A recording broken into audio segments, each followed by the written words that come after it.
Hello there. What is going on, everybody? Today I'm going to do a real quick video. I do know that they dropped all these articles today, and if you haven't seen my live stream of the in-flight report or some of the live stream stuff from the Gen Con floor, there's a lot of stuff to talk about. So the next two ships for Star Wars Armada are announced, and it's the Starhawk for the Rebels. They're finally getting the Starhawk, and this is just big news. This is a big deal, and this is the ship from Star Wars Aftermath, the Chuck Wendig novel series. This is what brought down the Ravager at the Battle of Jakku, the first, new commissioned battleship of the New Republic post Return of the Jedi, built from old salvaged Imperial Star Destroyers and rebuilt, using those old remnants of the Empire. It built to even be better than the previous. It's awesome. And this has never been shown before. We've never seen what the Starhawk has looked like. So this is a big deal for it to actually be here. So look at this. It's a large ship. I've seen it in person. It's really big. It's really big.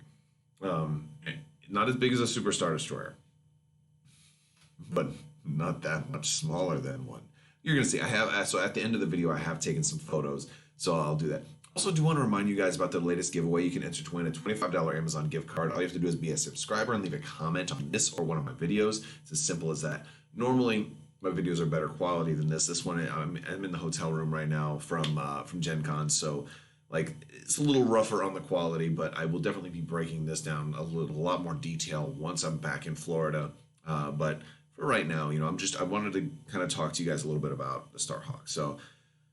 Looks really cool. And we're also getting the Onager Star Destroyer. This is a new design as well. I haven't really seen an Onager before, so I don't really know a whole lot about, what this ship has been like in canon. I think it was an old Legends ship. I'm not really sure much about this design, but I love the fact that FFG gets to design new ships and new parts of Star Wars canon that are now going to make people potentially look at Star Wars Armada, because Armada is an amazing, maybe the best tabletop experience you can possibly have.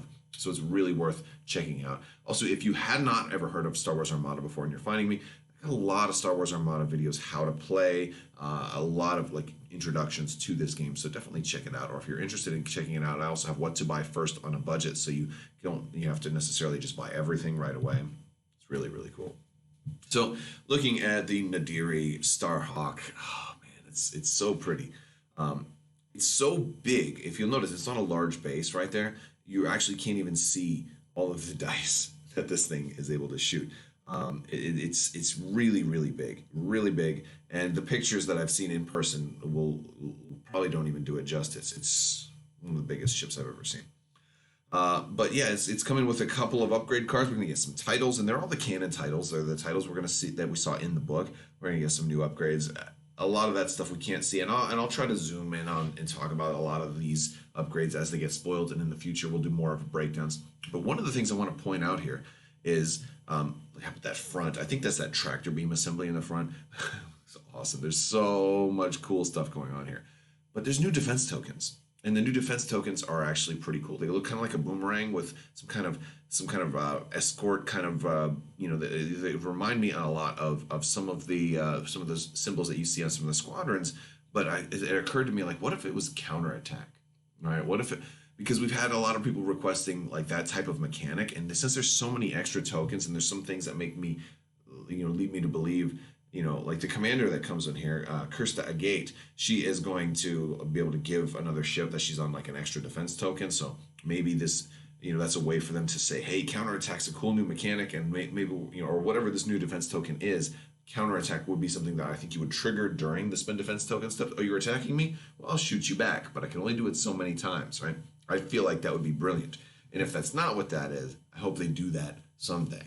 But that's really cool. And then here's the Onager. Its special things. It's got this front arc, this special narrow front arc that allows it to fire beyond long range. Don't know how they're going to do that, but it looks like it has a separate dice pool for that smaller, narrower front arc. I don't know how they're going to try and get you beyond long range with measuring. I mean, I've got a laser, so I can definitely check beyond long range. But maybe they'll come with an extended tool or something like that. Or maybe it just goes forever. I don't know. I don't know. It's exciting though.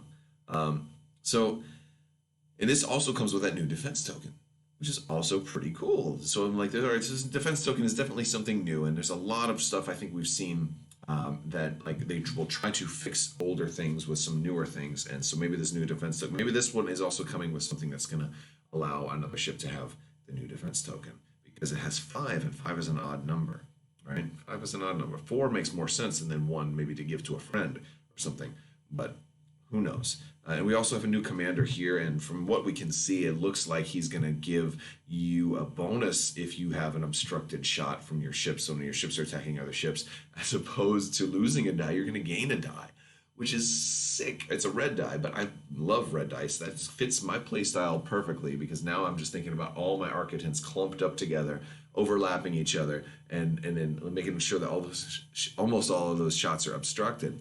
And I mean, if you were running enhanced armament, you get a really sick number of dice. But now you can afford to run like turbo laser reroute circuits. You're still going to have 4 or even 5 dice with concentrate fire, and you can turn your worst one to a double. Oh, forget about it. So, looks really cool. And we got a little bit of a previews. So, Kirsta Agate, it looks like she's for 20 points, man. Only 20 points. Insane. It looks like she is only going to help the ship that she's on. So she's not giving a fleet-wide bonus. She's giving a single ship survivability bonus, and it's a great survivability bonus. But I think it's only the one ship she's on. I think some people will read this and think, after my ships deploy, because normally your commanders affect your entire fleet. But here she's like, no, I think this is only the ship she's on. So after you deploy, you gain a non-scattered defense token. Now, that's one reason I think that she's coming with extra defense tokens of the new type, so you can do that. And but that first part is huge. Right, you can give an MC30 a brace. You can give a Nebulon a redirect. You can do a lot of that sort of thing, which is cool. I think MC30 and brace is a really good option for her. And of course, she'll probably also work well on the Starhawk. And the thing is, you don't have to swap anything else.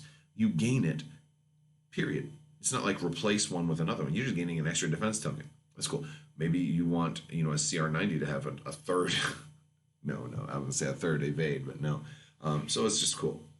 And also this is allowing other people to be able to equip TRC also. That's something that's worth thinking about, But I don't know if I would use her for an evade, but maybe. Liberty with an evade and TRC. And an Endeavor title too, so now you can some cool ideas. But also she says during the spend defense token step, if your speed is not 0, you may discard 1 defense token to resolve the effect of that defense token, but you can't resolve multiple defense token effects this way. So basically what that means is if I've got 1 brace and you use an accuracy to target my brace so I can't use it, I can still just discard it for the brace effect. In other words, it's letting you kind of get through accuracies and just say, no, I'm going to brace. So she's like, absolutely positively need a brace on a ship that doesn't even have brace. We're going to be able to do it. That's really cool. Really cool. Put her on an admonition with Lando. Like, how would you ever even stop that thing? How would you ever be able to do it? So I don't know. It's pretty crazy. We also get Commander Beck for the Empire. And Commander Beck is saying only have 3 points for an officer. During your activation, you may resolve a command as though you had spent a command token. If you do, gain a raid token of the matching type. You may resolve this twice per activation. So being able to get 2 free command tokens, really cool for only 3-point officer. Love that.